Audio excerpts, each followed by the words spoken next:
Have you ever wondered why scratch brownies are considered the ultimate treat? Today, we're diving into what makes them stand out in texture and flavor. Get ready to learn about homemade superiority. Scratch brownies are made using simple, quality ingredients like butter, sugar, eggs, flour, and cocoa powder.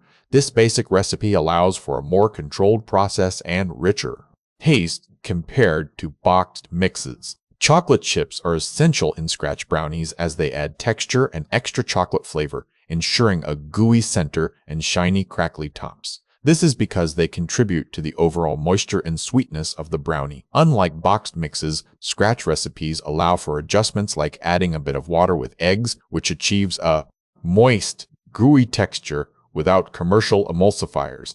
This is why the toothpick test is crucial to ensure they are fully cooked.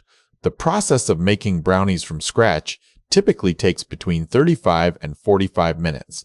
This time allows for the flavors to meld properly, resulting in a fudgy, chewy texture that is hard to resist.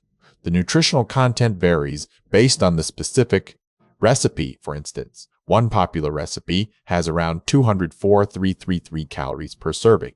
This allows for customization to healthier or richer versions without sacrificing taste. In summary, scratch brownies are better due to the control over ingredients and texture, which results in a more flavorful treat. Plus, they can be customized easily without commercial additives. Now that you know why scratch brownies are better, will you give them a try? Share your baking experiences and favorite recipes in the comments below.